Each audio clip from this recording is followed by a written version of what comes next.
Welcome to the PatTrack 2.0 training site. In this session, we will discuss how to complete an assessment for a patient within an encounter record. This training is most suited for clinical staff utilizing the PatTrack 2.0 system. In this example, we will be creating a new assessment record for patient Stephanie Smith. I will begin by locating Stephanie Smith's admission record within my admissions list view. Once I have found her record, I will double-click on it to open it. Assessment records can only be created as part of an encounter, so before I create the assessment, I will want to create a new encounter. I do this by clicking my Encounters tab and clicking the new icon within the Encounter tab. I will then choose the type of encounter. In this case, I will be doing an office visit / case management type encounter. I can update the date of the encounter if I need to do so, and then select any further information, including contact type, disposition, and location if I choose to do so.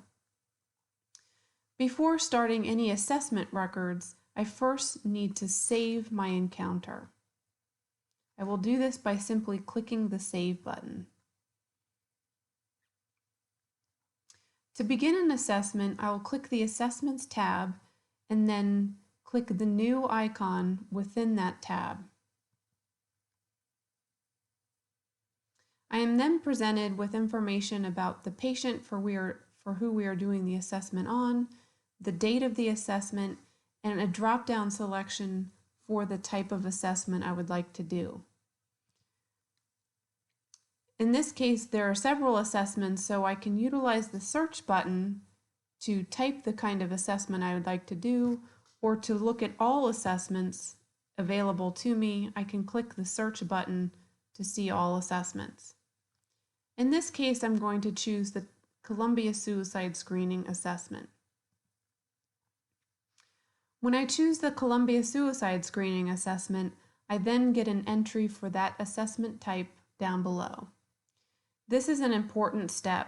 Before completing the assessment, we again need to click the Save button.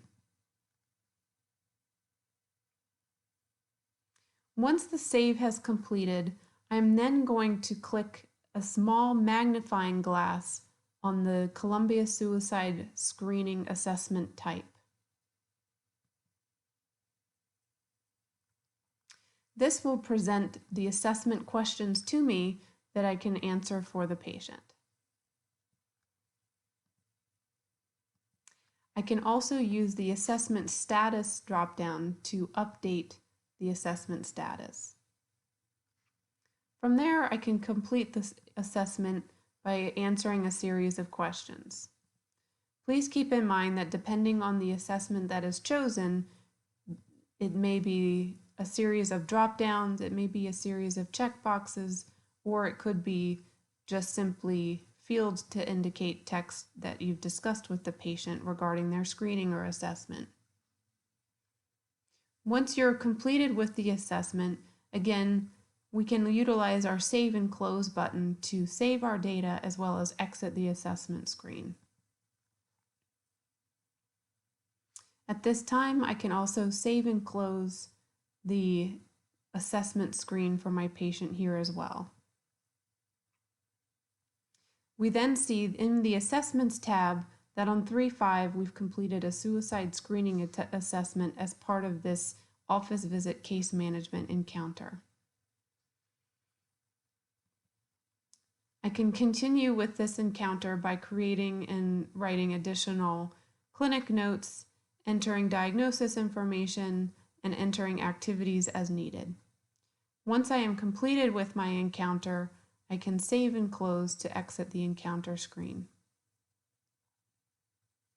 My admission record is then updated with an additional encounter record, and I can also just simply view any assessments that have been completed on my Assessments tab.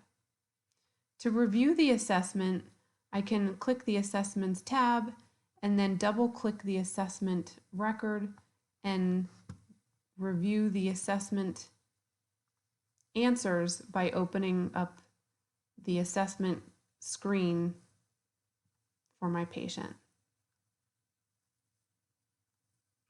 Once the changes, if any changes need to be made, I can make those changes and then save and close. This completes how to create a new assessment for a patient through an encounter.